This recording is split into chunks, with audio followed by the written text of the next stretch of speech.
ఓం విష్ణవాయ నమః. మాఘపురాణము 19వ అధ్యాయము. మునుల వాగ్వాదము. గృహ్ణమద మహర్షి జహ్నుమునితో ఇట్లు పలికెను. ఓయి వినుము, గోమతీ నదీ తీరమున పవిత్రమైన నైమిసారణ్యము కలదు. అచట బహువిధములైన లతావృక్ష గుల్మములెన్నియో ఉన్నవి. అచట ఉత్తములైన తపోధనులెందరూ నివసించుచుండిరి. తమకు నచ్చిన తపమును యాగమును చేసుకొనుచుండిరి. జ్ఞానము వైరాగ్యము ఇంద్రియ నిగ్రహము కలిగి సర్వోత్తములైన వారిలో పరస్పరము నేనెక్కువ అనగా నేనెక్కువ అను వివాదము కలిగెను. భృగు మహర్షి, నేను తపోనిష్ఠుడను, యోగీశ్వరుడను, నన్ను మించిన వారెవరున్నారని అనెను. గౌతముడను, నేను అందరికంటే పెద్దవాడను, బ్రహ్మకల్పము పూర్తియగు వరకు తపమును చేసినవాడను, నేనే గొప్పవాడనని పలికెను.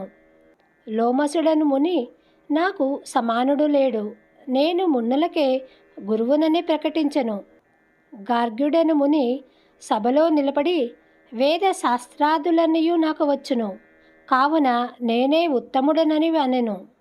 మాండవ్యుడు, నేను కర్మలను ఏమరకుండా యథాకాలముగా చేయుదును, సత్కర్మలను ఆచరింతును, అన్ని శాస్త్రములను చదివినవాడను, నాకంటే ఉత్తముడు ఎవడని గర్జించెను. సంతనుడను ముని, నేను యోగాభ్యాసము చేయువాడను, ఆత్మజ్ఞానినని ఏకాగ్రత కలవాడను, నన్ను మించిన వాడెవడునూ లేడని పలికెను. పౌలస్తుడను ముని లేచి, నేను వేదములు శాస్త్రములు అన్నయూ నేర్చినవాడను, పెద్దలు కూడా నన్నే గౌరవింతురు, కావున నేనే అధికుడనెను. సౌనకుడు, ఆత్మవేత్తలలో నేను మొదటివాడను, నాకంటే పూజ్యులెవరునూ లేరనెను. ఆ మునివరులు తమ గొప్పదనమును బిగ్గరగా ఎవరికి వారే చెప్పుకొనిరి.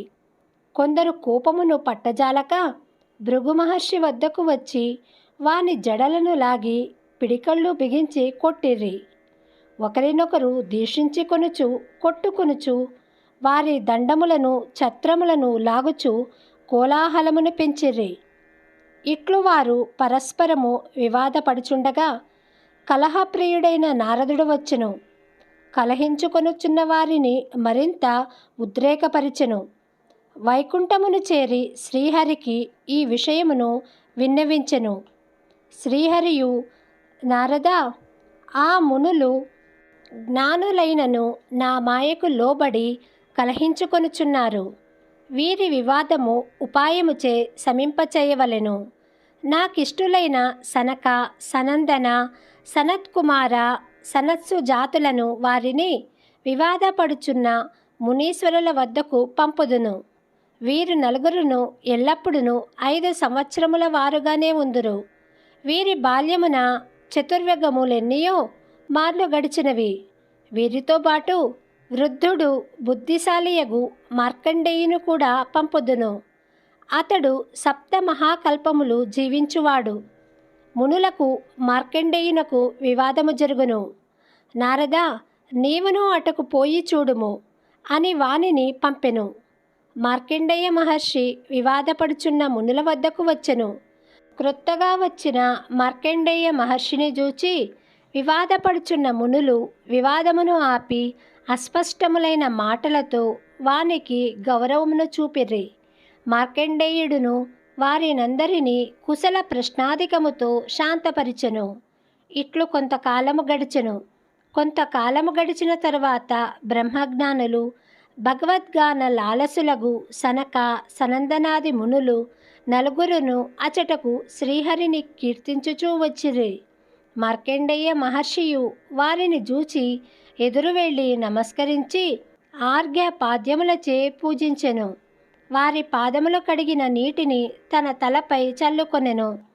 ఇట్లు తమకు పాదాభివందనము చేసి గౌరవించుచున్న మార్కండేయును చూచి సనకాది మునులు ఆశ్చర్యపడి ఇట్లనిరి. మార్కండేయ మునీంద్ర, నీవు వయోవృద్ధుడవు, మునులలో ఉత్తముడవు, 7 మహాకల్పములు నీ ఆయుష్కాలము. ఇట్టి నీవు బాలురమైన మాకు నమస్కరించి పాదోదకమును నీ తలపై చల్లుకొనుచున్నావేమి? వృద్ధులు బాలురకు ఎదుట వెళ్ళుట నమస్కరించుట చేయరాదని శృతి వాక్యమున్నది కదా. మేము 5 వారమే కదా అని పలికిరి. ఇట్లు సనకాదులు పలికిన మాటలను విని మార్కండేయ మహర్షి ఇట్లనెను: భగవద్గాన లాలసులారా, ఒక్కొక్క దినము గడుచుచుండగా ప్రాణుల ఆయుర్దాయము కుండ నుండి స్రవించు నీరు వలె తగ్గిపోవుచున్నది. 21 కల్పములు జీవించినను మృత్యువు తప్పదు. ఇందు సత్యము లేదు. ఎక్కువ వయస్సు ఉండుట వలన ప్రయోజనమేమి? వేదశాస్త్రములను చదువుట చేత లాభము ఏమి? యోగమును పాటించుటచే ఉపయోగమేమి? తపము చేత కర్మానుష్ఠానముచే ప్రయోజనమేమి? జ్ఞానహీనుడు చిరంజీవి అయినచో వచ్చిన ప్రయోజనమేమి? నిరర్థకముగా కాలము గడుచుటచే దుష్టుల జీవనము గడిచిపోవుచున్నది. జ్ఞానమును సంపాదించువాడే ఎక్కువ. వ్యర్థముగా అజ్ఞాని అయి ఎక్కువ కాలము గడిపిన వాని గొప్పదనము ఏమున్నది? వినాశకాలము దాపురించినప్పుడు ప్రాణి లోకము భయమునంది తాను చేసిన కర్మ ఫలమును అనుభవించి మరలా జన్మించును.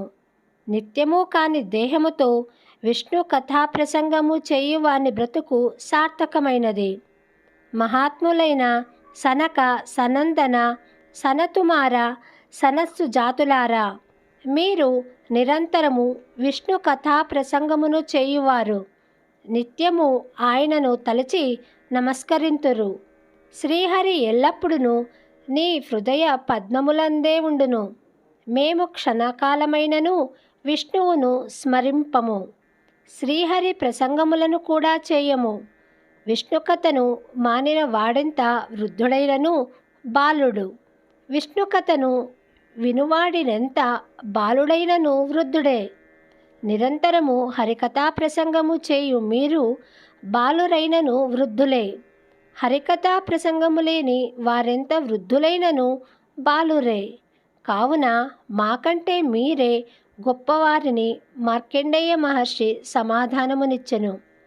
మార్కండేయుని మాటలను విని సనకాది మహర్షులు శ్రీహరిని కీర్తింపసాగిరి.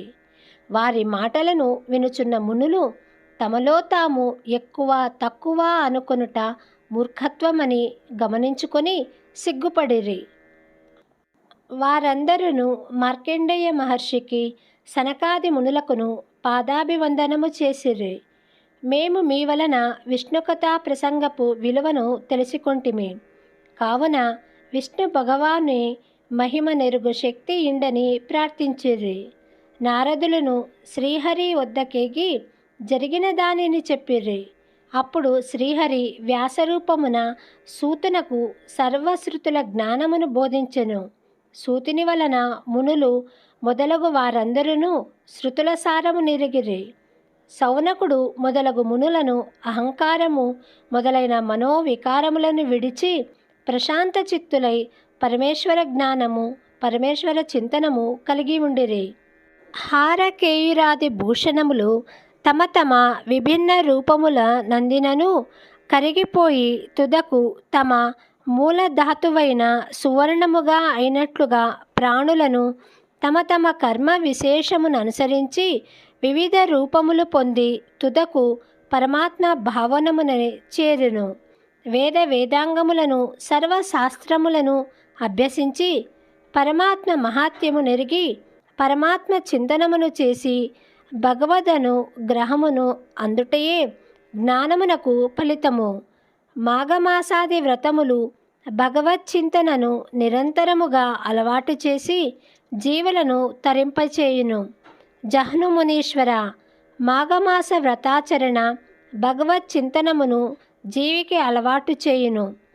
అట్టి చింతనము వలన ప్రాణి ఇహలోక సుఖములను, పరలోకమును, దుష్కర్మ క్షయమును, సత్కర్మాచరణ ఫలమును పొంది భవసాగరమును తరించును. మునుల అహంకారమును, మార్కండేయముని వినయ వివేకములను, సనక సనందనాదుల మహత్యమును పరిశీలించి ప్రాణి వినయమును, భగవత్ చింతనమును జ్ఞాన ఫలములని ఎరిగి ఆచరించి భవసాగరమును దాటవలెను సుమా అని గృత్సమద మహర్షి వివరించెను. 19వ అధ్యాయము సంపూర్ణము. శుభం భవతు.